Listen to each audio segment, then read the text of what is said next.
他的使命生来就与众不同，他灵魂燃烧如火焰熊熊，铸就了无与伦比的坚定。Yeah, yeah, alright。他从希望风雨之后见彩虹，在黑暗中等待黎明。Halo sahabat Ruang Novel, kembali lagi Ruang Novel akan melanjutkan cerita Donghua berjudul Throne of Soul. Sebelum kita lanjut, jangan lupa siapkan kopi dan cemilannya agar lebih nyaman mendengarkan alur cerita novel ini. Chapter 262. Pembantu yang menakjubkan, 3. Kaisar Dewa Iblis Feng Xiu bisa dikatakan mengenakan pakaian sederhana. Di belakangnya, hanya 4 orang setengah baya yang mengenakan gaun hitam yang mengikutinya, dia tidak memiliki penjagaan yang berlebihan. Tentu saja, ini hanya orang-orang yang memasuki istana.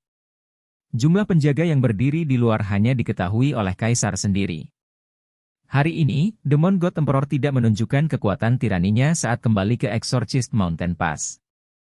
Hanya mengenakan gaun hitam sederhana, dia bahkan tidak memancarkan aura perkasa, memberinya tampilan pria paruh baya tampan biasa. Mengangkat tangannya, dia membungkuk pada Dewa Setan Bulan Agares yang sedang berlutut, adik laki-laki yang berharga. Apakah ada kebutuhan untuk bersikap begitu formal di antara kita berdua? Agares tersenyum, selain hubungan, etiket tidak bisa diabaikan. Yang mulia, tolong. Jauh di lubuk hatinya, pikirannya saat ini lebih seperti, jika saya tidak menunjukkan tampilan formal, apakah Anda benar-benar tidak peduli tentang itu? Tentu saja, ini tidak lebih dari kritik yang tak terucapkan. Bahkan dengan posisinya sebagai Dewa Iblis kedua, dia tidak begitu berbeda dengan Dewa Iblis lainnya di depan Kaisar Dewa Iblis.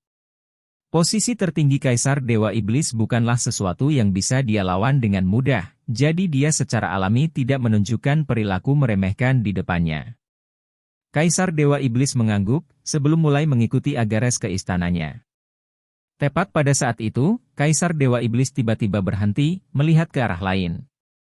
Ini tampak seperti tampilan yang tidak penting, tetapi bahkan dengan posisi dan kultivasi Kaisar Dewa Iblis, penampilannya dipenuhi dengan ketidakpercayaan yang tidak disembunyikan.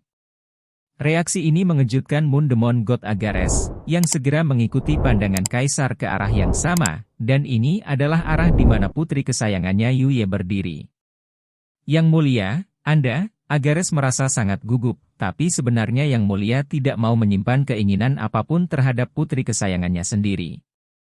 Untuk waktu yang lama sekarang, meskipun Kaisar Dewa Iblis adalah eksistensi yang sangat kuat, dia masih sangat perhatian kepada bawahannya, dan tidak akan melakukan sesuatu yang menyakiti perasaan mereka. Tapi di sisi lain, jika Kaisar Dewa Iblis memiliki pikiran terhadap putrinya, bagaimana Agares bisa menghentikannya? Kaisar Dewa Iblis menggelengkan kepalanya, tidak apa-apa, ayo pergi. Saat dia selesai, dia menggumamkan beberapa patah kata pada dirinya sendiri, tetapi dengan pendengarannya yang luar biasa, Agares samar-samar mendengar bahwa Kaisar Dewa Iblis sepertinya mengatakan, mereka terlihat sangat mirip. Agares terkejut, hampir tidak menyadari bahwa pada saat itu, orang lain sudah sangat gugup. Ketika mata Kaisar Dewa Iblis melirik ke arahnya, Yu Ye merasa seolah-olah darahnya sendiri membeku.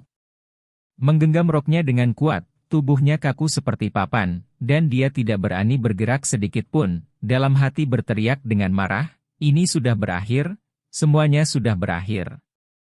Sebagai pihak yang terlibat, dia secara alami merasa bahwa tatapan Kaisar Iblis Dewa tidak ditujukan padanya, tetapi pada Long Haon yang berdiri di sisinya.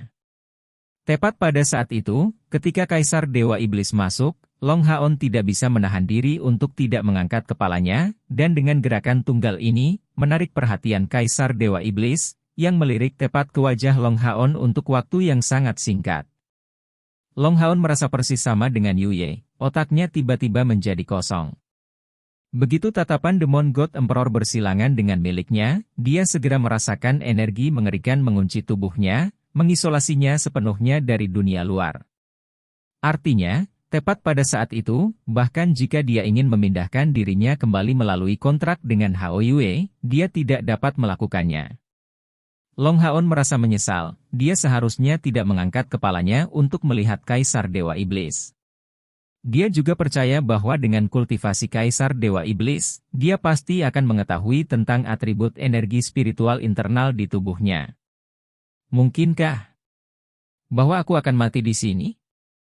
Namun, pergantian peristiwa berikutnya benar-benar di luar jangkauannya. Kaisar Dewa Iblis tiba-tiba pergi dengan Dewa Iblis Bulan Agares, masuk ke dalam istana. Dan dia tidak membuat perhatian lagi, hal yang sama berlaku untuk bawahannya. Kenapa dia melepaskanku? Bukankah dia sudah menemukan atribut cahayaku? Dengan tingkat kultivasinya. Itu tidak mungkin. Long Haon dipenuhi dengan keraguan, tetapi pada saat yang sama bersukacita. Dia nyaris menahan keinginan untuk berteleportasi kembali, dan akhirnya mengendalikan dirinya sendiri. Jika dia pergi seperti ini sebelum begitu banyak orang, bagaimana Yuye bisa menjelaskan dirinya sendiri di depan klannya? Kaisar Dewa Iblis akhirnya menghilang dari pandangan semua orang, diikuti oleh Dewa Iblis Bulan, dan pada saat itu, semua orang dari klan Bulan berdiri. Selama waktu ini, tangan kecil yang dingin direntangkan di sisi pinggang Long Haon, mencubit kulitnya dan dengan paksa membalikkan tubuhnya. Long Haon merasa kesakitan saat tubuhnya dipaksa pindah, tapi luar biasa tidak menunjukkan perlawanan apapun. Dia benar-benar merasa malu. Jika bukan karena fakta bahwa Kaisar Dewa Iblis linglung karena suatu alasan, Yuye dan dirinya sendiri pasti sudah mati.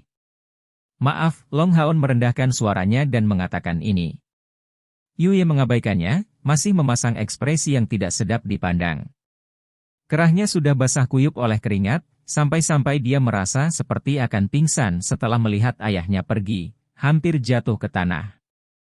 Dia memahami trik Kaisar Dewa Iblis jauh lebih baik daripada Long Haon, dan dengan demikian berada di puncak keputusasaan. Tetapi setelah keputusasaan ini berkurang, tubuhnya dipenuhi dengan dua perasaan yang sama sekali berbeda, kekosongan dan peningkatan kelegaan. Wajahnya yang tersiksa tampak sangat pucat. Secara kebetulan, tidak ada yang memperhatikannya karena perhatian semua orang masih tertuju pada Kaisar Dewa Iblis. Istana Bulan Aula Utama.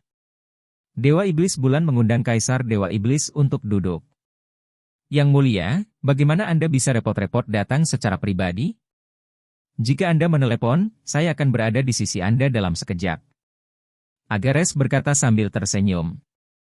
Feng Xiu melambaikan tangannya, dan keempat bawahannya serta para pembantu Dewa Bulan Agares mundur, hanya menyisakan dua orang ini di aula utama. Dari detail sederhana ini, bisa dilihat betapa mengerikannya posisi Feng Xiu. Bahkan klan Mundemon God tidak berani melawan perintahnya. Sekarang tidak ada lagi orang luar, kita saudara seharusnya tidak harus bersikap seperti itu. Saya datang untuk mencari Anda, pertama karena beberapa hal penting, dan juga untuk melihat Anda. Kami saudara yang baik sudah lama tidak bertemu, karena kami biasanya sibuk dengan segala macam urusan. Ikuti saya kembali sebentar lagi, bagaimana kalau minum sampai kenyang malam ini? Aku masih ingin memiliki beberapa cangkir anggur manusia yang baik yang dibawa putrimu Yuye untuk kita. Agares tersenyum, dengan senang hati. Sudah lama aku tidak minum di tempat kakak. Anda tidak akan menebak, gadis Yuye ini tidak meninggalkan banyak anggur ini kepada saya, mengirimkan bagian terbesar dari itu ke tempat Anda. Kamu tidak tahu betapa cemburunya aku sebagai seorang ayah. Feng Xiu balas tersenyum padanya, apa yang membuat cemburu? Jika Anda ingin minum, Anda bisa datang dan mencari saya. Hanya saudara ketiga dan Anda bisa memanggil saya bos seperti ini, Anda tahu? Jangan bilang mungkin ada sesuatu yang menghalangi hubungan antara kita tiga bersaudara. Agares menghela nafas dalam diam, kakak ketiga, orang ini, dia tampaknya sangat fokus pada ramalan. Saya pergi 2 kali untuk mencarinya, tetapi dia mengunci pintunya pada kedua kesempatan itu. Mendengar kata-kata Agares, wajah Feng Xiu tampak agak ragu-ragu, periode pengasingan saudara ketiga ini memang cukup lama. Sebagai utusan besar kita, dia pasti mengalami ketidaknyamanan. Ini bukan hal yang baik, saya sangat berharap dia tidak akan kembali dengan terlalu banyak berita buruk. Agares menjawab dengan sedikit ketidaksetujuan, kabar buruk apa yang bisa dia bawa? Tentang manusia? Meskipun mereka sedikit meningkatkan kekuatan mereka selama bertahun-tahun, mereka tidak pernah berani keluar dari cangkangnya. Jika bukan karena bos memanfaatkan mereka, dengan satu tindakan dari pihak kita, bisakah manusia benar-benar memiliki kekuatan untuk melawan?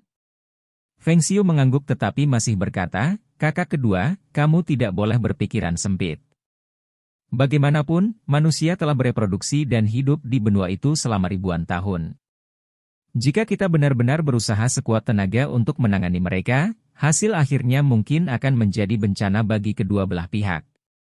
Meski peluang menang kita lebih besar, situasi hingar-bingar ini tak pelak mengundang perhatian pihak lain. Pada saat itu, bagaimana kedua belah pihak kita yang terluka dapat merespons? Meskipun kita tidak pernah menganggap manusia sebagai ancaman penting, kita tidak bisa bertindak membabi buta tanpa berpikir. Waktunya belum tiba. Setelah hening beberapa saat, Agares bertanya kepada Feng Xiu, "Bos, aku sudah lama ingin bertanya padamu, tapi apa yang kamu tunggu kali ini? Mengapa kita menunggu untuk meluncurkan serangan habis-habisan terhadap manusia? Kita tidak bisa membiarkan mereka berkembang seperti ini. Kami tidak bisa meremehkan potensi manusia loh." Feng Xiu menatapnya dengan santai, waktunya akan tergantung pada diri kita sendiri. Saya lebih suka kerabat kita mengakui keberadaan manusia, dan memandang mereka sebagai bagian dari ras kita sendiri. Itu akan menjadi waktu yang tepat untuk bertindak melawan aliansi kuil. Apa yang saya inginkan bukanlah untuk menghancurkannya, tetapi untuk mengasimilasinya. Jika tidak, kita akan dibiarkan tanpa cara untuk tumbuh. Potensi manusia adalah sesuatu yang kita butuhkan. Agares terkejut, "Bos, apakah Anda mengatakan bahwa kita harus sepenuhnya mengakui dan menerima manusia?" Feng Xiu mengangguk, manusia lebih unggul dari kita dalam banyak aspek yang berbeda, dan mereka memiliki akar yang sangat dalam di benua itu. Beberapa tahun terakhir, setiap dekrit saya bertujuan untuk asimilasi kemanusiaan. Pertama, kami bertujuan untuk mengasimilasi manusia di wilayah kami sendiri dalam hal ini, sebelum berkembang perlahan. Dan suatu hari, kita akan membuat semua manusia menjadi bagian dari kekuatan kita sendiri. Ini pasti akan membuat ras iblis kita lebih kuat. Tujuan saya tidak terbatas pada dunia ini, tetapi saya ingin mencapai ambisi almarhum kakek saya untuk memulai perang untuk penaklukan pesawat lain. Kakak kedua, bagaimana kalau gelarmu sebagai Dewa Iblis diteruskan ke Yuye? Membiarkannya mewarisimu. Feng Xiu tiba-tiba berkomentar. Wajah Agares sangat kehilangan warna, "Bos, bagaimana kita bisa? Kerabat kita pasti tidak akan menerima ini." Feng Xiu dengan acuh tak acuh menjawab, "Selama kamu mendapat dukunganku, siapa yang berani menimbulkan masalah karena ini? Karena kita berencana untuk berasimilasi secara menyeluruh dengan manusia, kita harus menjadi orang yang mengambil inisiatif. Anda seharusnya tidak keberatan dengan fakta bahwa kecepatan kemajuan anak Yui ini agak lambat. Selama dia berhasil mendapatkan kemampuan untuk menggantikan Anda, pertumbuhannya di masa depan pasti akan melampaui Anda. Inilah keunggulan potensi manusia." Memikirkan pandangan ini yang diberikan Kaisar Dewa Iblis kepada Yuye, Agares tidak bisa menahan perasaan hati-hati. Mungkinkah Yang Mulia berencana untuk mendominasi klan bulan kita? Ini tidak mungkin. Dengan kekuatannya, dia tidak perlu melakukan ini. Yang terpenting, klan naga iblis memiliki kebijakan untuk menjaga kemurnian garis keturunan mereka. Sebuah perubahan muncul pada ekspresi Feng Xiu saat dia melanjutkan, "Saya hanya berbicara tanpa niat yang mendalam. Saya membiarkan Anda memikirkannya, dan saya akan menghargai pendapat Anda. Kalau tidak mau, biarkan saja. Ditambah lagi, kamu masih muda, dan kita tidak boleh terburu-buru dalam masalah ini." Chapter 263. Kembali? Misi terselesaikan? Saya. MH, Agares secara alami tidak langsung menjawab, hanya mengeluarkan suara yang ambigu.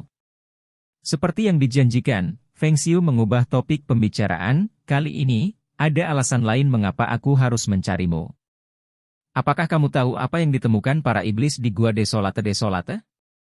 Agares mendongak, "Aku mendengar sedikit tentang perselingkuhan ini, tapi gua itu berada di wilayah Vien, itulah sebabnya aku tidak bisa menyelidikinya secara menyeluruh." Feng Xiu dengan jijik menyatakan, Samikin benar-benar idiot.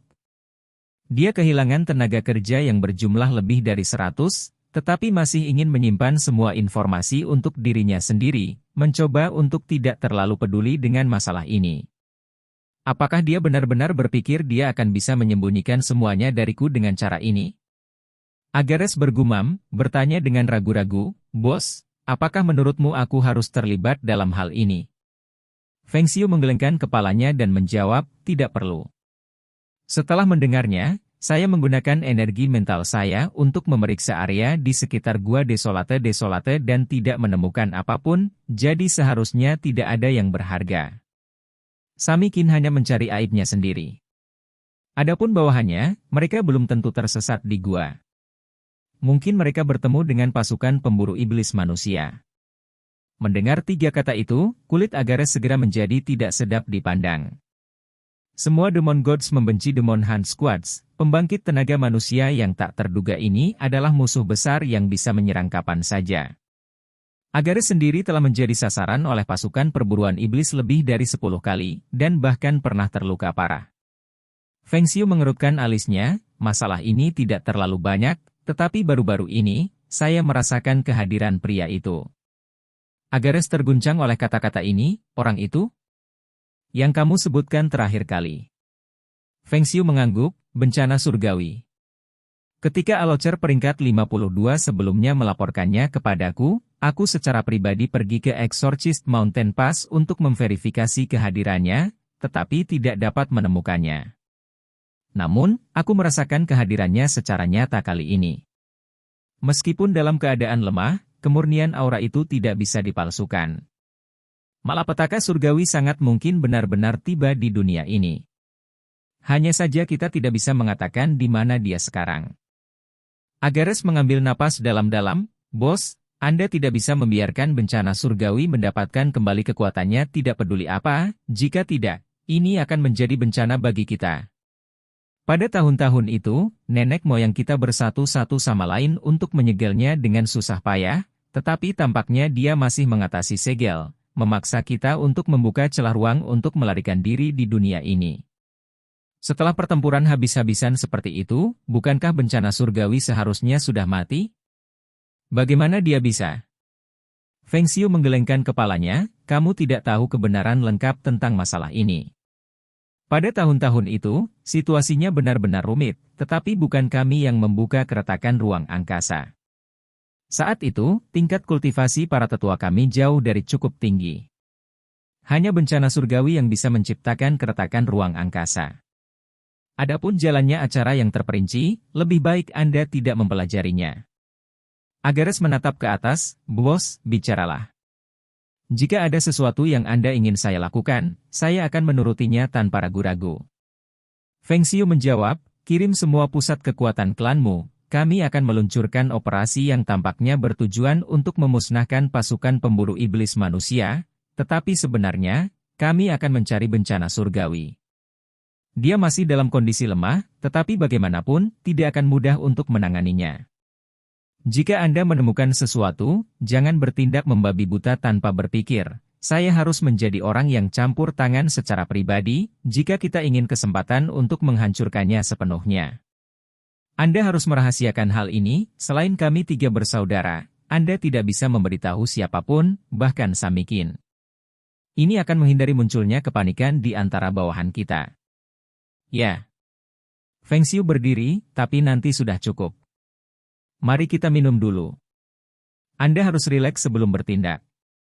Agares tersenyum pahit, "Mari kita lupakan saja untuk saat ini." Mendengar tentang bencana surgawi, saya merasa gelisah dan gugup. Saya harus mengatur masalah ini untuk ditangani terlebih dahulu.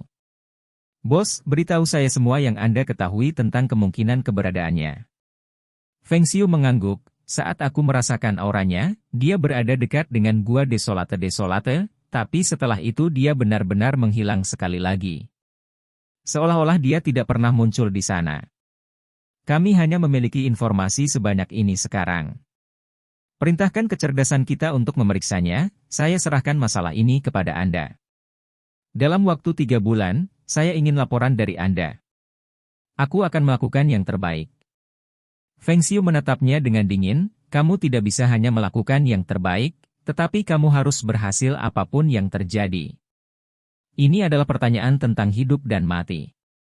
Meskipun kita belum menemui malapetaka surgawi yang sebenarnya, dia mungkin akan dapat menempatkan kita dalam situasi putus asa yang sama seperti di masa lalu. Itulah betapa mengerikannya musuh ini. Waktu tunggu benar-benar terasa melelahkan bagi Long Haon.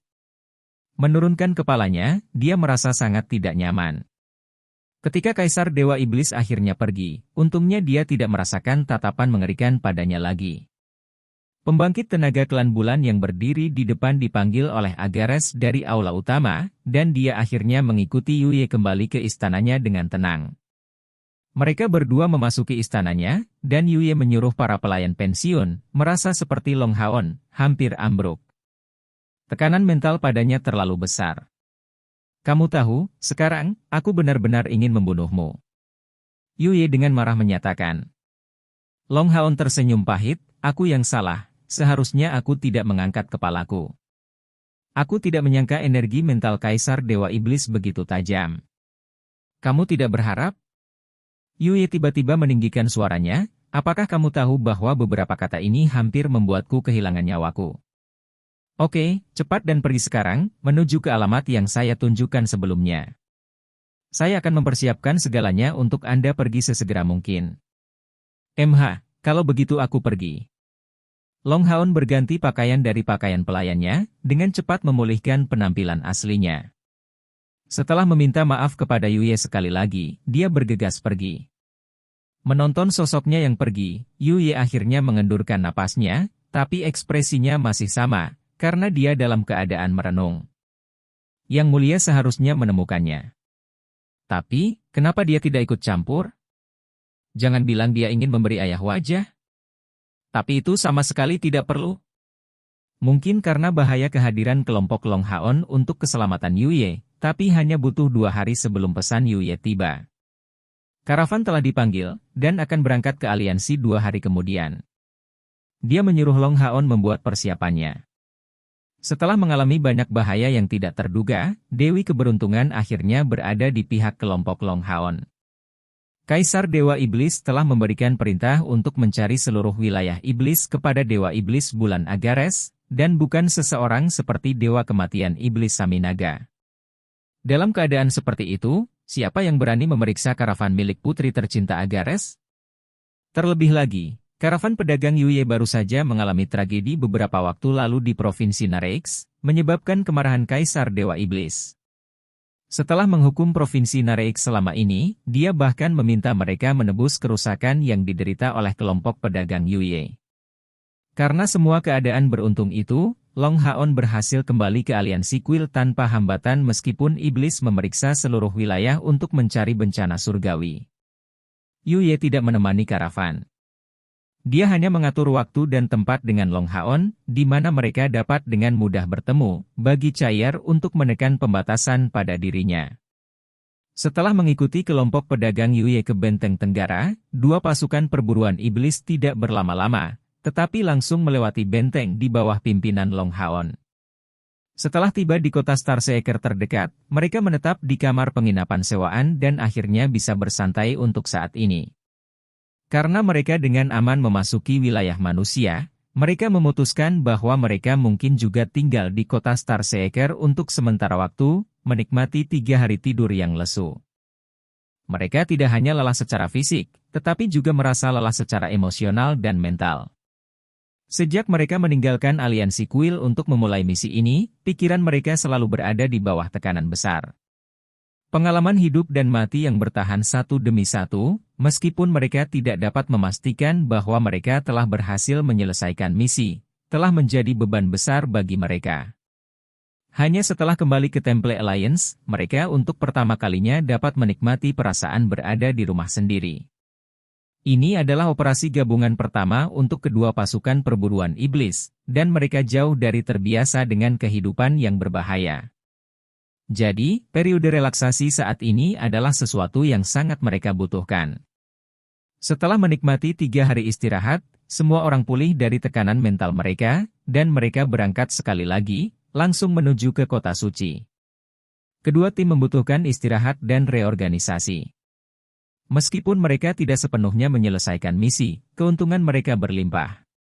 Baik itu mengenai kultivasi mereka sendiri, peningkatan kekuatan mereka atau perolehan pengalaman, mereka telah mendapat manfaat yang belum pernah ada sebelumnya. Dalam perjalanan pulang, mereka menggunakan kereta sewaan. Itu bergerak sangat lambat, dan mereka membutuhkan waktu tidak kurang dari 15 hari untuk kembali ke kota suci.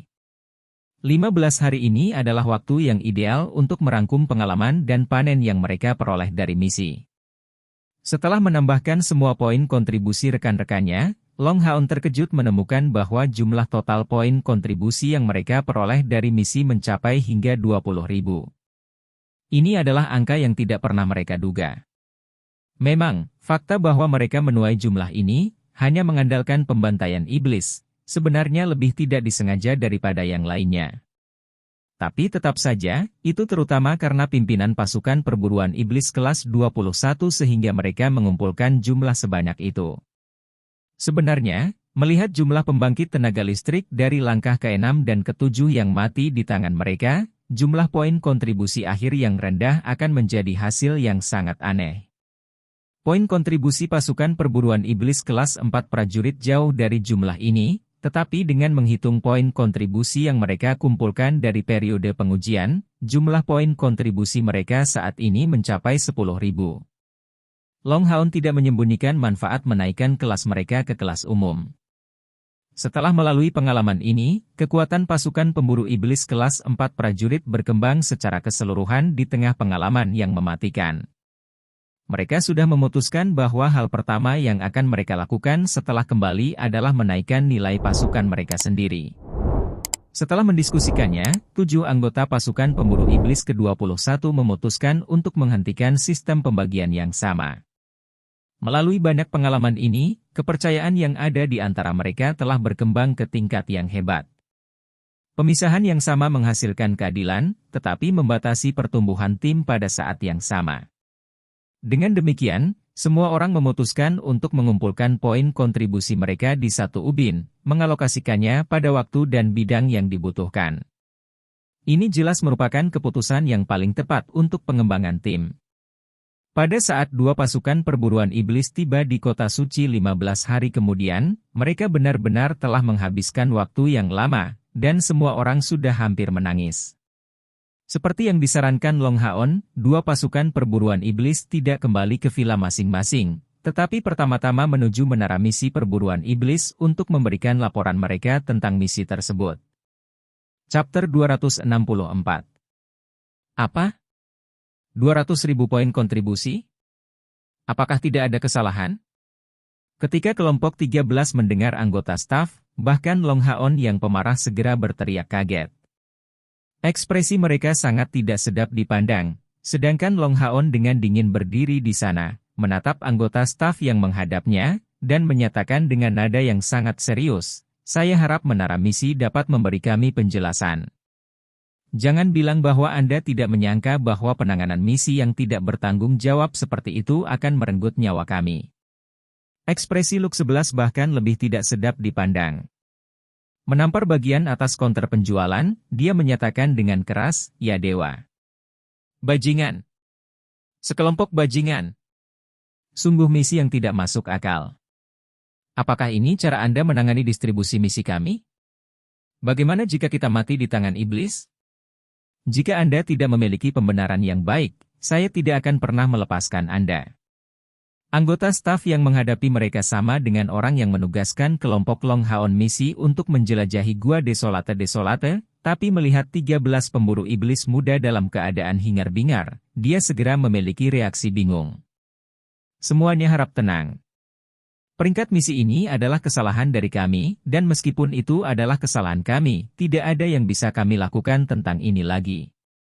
Menara misi siap untuk memberikan kompensasi kepada Anda untuk ini, dan akan memberikan hadiah 20.000 poin kontribusi bahkan jika Anda gagal. Sayangnya, anggota staf ini masih memandang rendah sikap para pemuda ini. Chen Yinger menjawab dengan senyum dingin, "Apakah menurutmu 20.000 poin kontribusi akan cukup untuk membuat kita pergi? Anda sekelompok perencana. Kapten, kita seharusnya tidak menyerahkan laporan misi kita sekarang. Mari kita menuju ke kantor pemerintah. Aku akan mencari nenekku. Lin Xin, kamu juga harus mencari kakekmu di sana. Longhaon diam-diam memimpin kelompok itu ke pintu keluar, dan pasukan perburuan iblis kelas 4 prajurit mengikuti kebiasaan. Di bawah pimpinan Luke 11, mereka mengikuti di belakang dan meninggalkan menara misi. Wajah anggota staf itu cukup pucat. Apa yang harus kita lakukan? Hal-hal akan menjadi tidak terkendali, meskipun dia tidak secara langsung bertanggung jawab atas pelabelan misi yang salah. Dia adalah orang yang menugaskan misi, dan lebih jauh lagi. Setelah menemukan masalah dengan itu, dia menghindari tanggung jawab dan tidak melaporkannya. Benar tentang kesalahannya. Pada saat itu, dia percaya bahwa itu hanyalah pasukan perburuan iblis yang baru terbentuk, yang tidak akan merespon secara berlebihan setelah menemukan kesalahan dalam pelabelan misi. Bagaimana dia bisa tahu bahwa pasukan perburuan iblis yang baru ini bisa disebut sekelompok pangeran dan putri kecil, yang segera bereaksi terhadap penghinaan ini? Tidak berani mengendur lagi, anggota staf buru-buru melapor ke atasannya. Setelah keluar dari menara misi pasukan perburuan iblis, angin dingin membuat mereka sadar. Longhaon memandang Chair yang berbaring di lengannya dan gelombang kemarahan menggenang di dalam dirinya. Jika bukan karena kesalahan dengan pelabelan misi, bagaimana Chair berada dalam keadaan seperti itu? Ini pasti sesuatu yang tidak akan dia biarkan lewat begitu saja. Bahwa dia memiliki hati yang baik tidak berarti dia lemah lembut. Sebaliknya, karakter Longhaon tidak begitu jujur dan belak-belakan seperti penampilannya yang bagus. Sebagai seorang kapten, jika dia menolak hal-hal seperti itu, bagaimana dia bisa memimpin timnya di masa depan? Luke 11 pergi ke sisi Longhaon. Kapten Long, apa yang harus kita lakukan sekarang? Apakah Anda benar-benar berencana untuk pergi ke kantor pemerintah?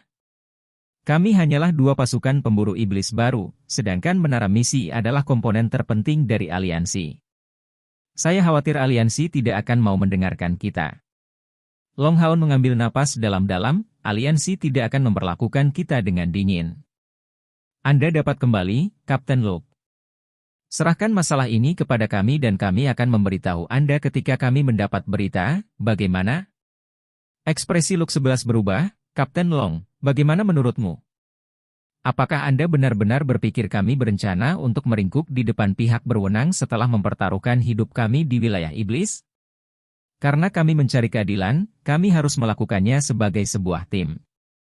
Setelah dia mengatakan ini, pasukan perburuan iblis kelas 4 prajurit segera menjadi bersemangat. Mereka takut melihat Luke 11 meringkuk tepat setelah pertempuran, yang hanya akan membuat mereka kehilangan muka. Tanpa mitra dari pasukan perburuan iblis ke-21, mereka tidak akan berhasil kembali hidup-hidup.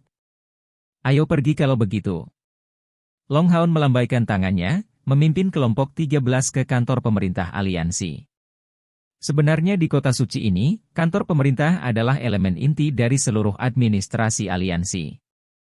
Datang ke sini untuk menuntut keadilan sama dengan memberikan tamparan yang bagus ke menara misi. Dibutuhkan keberanian yang tidak dimiliki semua orang. Meskipun Longhaon sangat marah, dia masih sadar, dan memikirkannya dengan baik sebelum langsung pergi ke kantor pemerintah. Selain kantor pemerintah aliansi, siapa lagi yang bisa menandingi menara misi perburuan iblis? Posisi megah menara bukanlah sesuatu yang bisa dengan mudah diguncang oleh kelompok kecil ini. Kantor pemerintah aliansi tidak jauh dari menara misi perburuan iblis, dan mereka dengan cepat tiba di pintu masuknya. Terlepas dari usianya yang masih muda, Chen Ying'er memiliki temperamen terburuk pada saat-saat seperti itu. Kapten, bagaimana kita harus melakukannya? Longhaon menjawab dengan suara yang dalam, kami akan menunggu di pintu masuk kantor pemerintah, sampai aliansi menebus kesalahannya. Apa? Hanya itu? Chen Ying'er tampak tidak puas. Bukankah perilaku ini terlalu pasif? Namun, gerakan Longhaon berikutnya mengejutkan semua orang. Kapten dari pasukan pemburu iblis kelas umum 21 ini segera duduk bersila di depan pintu masuk kantor pemerintah aliansi. Chair duduk di pangkuannya, aman dipegang di pelukannya. Lokasi yang dia pilih hanya berjarak 3 meter dari gerbang kantor, dan meskipun dia tidak menghalangi pintu masuk, posisi ini hanya bisa digambarkan sebagai agresif. Di pintu masuk kantor pemerintah aliansi berdiri dua penjaga, yang tampak terpana melihat pemandangan ini. Melihat sekelompok anak muda ini duduk, mereka tidak mempercayai mata mereka. Jadi sebenarnya ada orang yang berani protes di gerbang kantor pemerintah aliansi? Apakah mereka salah minum obat? Di bawah tatapan terkejut para penjaga, kelompok 13 berkumpul berturut-turut, hampir menghalangi pintu masuk gerbang. Apa yang sedang kamu lakukan? Kedua penjaga itu bertanya setelah mendekat. Long Haon mengangkat tangannya dan menunjukkan kepada mereka lambang Demon Hunt Squad mereka. Skuad perburuan iblis kelas 21 datang dengan tulus, meminta akun dari aliansi. Luke 11 juga mengeluarkan lencana dari pasukan perburuan iblis kelas 4 prajurit, dan 2 penjaga yang awalnya siap untuk bertindak segera berhenti di jalur mereka. Tentu saja, mereka memahami pentingnya yang dimiliki oleh pasukan pemburu iblis. Lagi pula, hampir semua petinggi aliansi adalah anggota pasukan perburuan iblis. Untuk sesaat, mereka benar-benar tidak berani bertindak melawan para pemuda ini. Mereka berdua saling memandang satu sama lain, dan seorang penjaga bergegas keluar untuk menghadapi mereka, mengerutkan alisnya dan berbicara kepada mereka, "Jika Anda memiliki sesuatu untuk dikatakan, katakan saja." Ada apa dengan protes itu? Meskipun dia hanya seorang penjaga, yang ini berusia lebih dari 40 tahun, dan ketika dia berbicara, dia memiliki sikap yang kuat. Sayangnya, ancamannya hampir tidak ada, dan kelompok 13 Long Haon tidak memperhatikannya, tidak bergerak 1 inci pun dari sana. Kantor pemerintah aliansi berada di tengah-tengah kota suci. Long Haon dan yang lainnya menarik semua tatapan di sekitarnya dengan melakukan aksi seperti itu, tetapi karena prestise aliansi, tidak ada yang berani datang terlalu dekat. Beberapa saat kemudian, siluet hitam dengan cepat keluar dari kantor pemerintah, dan orang yang datang tidak lain adalah auxiliary master dari Assassin Temple, Ying Suifeng. Dia kebetulan berada di sana pada waktu yang tepat, baru saja bertemu dengan penjaga, yang buru-buru memberitahunya tentang kejadian di pintu masuk. Ying Suifeng bertanya-tanya siapa yang begitu berani untuk memiliki cukup nyali untuk memblokir pintu itu, bahkan jika pasukan perburuan iblis memiliki posisi yang bergengsi, itu tidak berarti bahwa mereka dapat merusak wajah aliansi.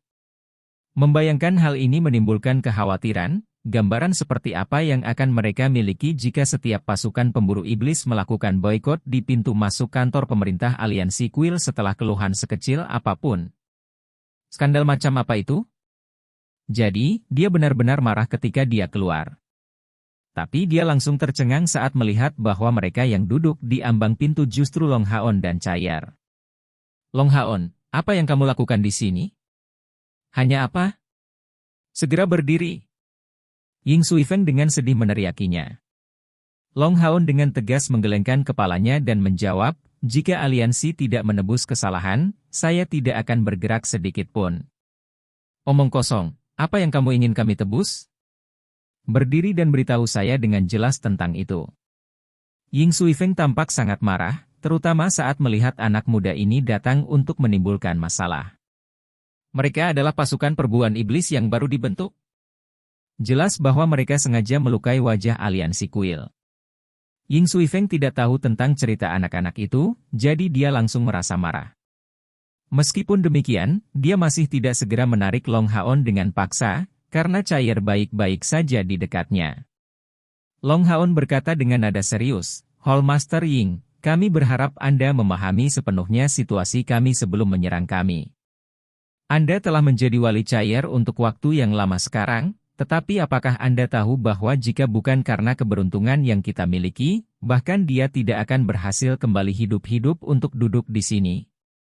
Mendengar dia mengatakan itu, kemarahan Ying Suifeng segera padam, mengerutkan alisnya dengan tegang.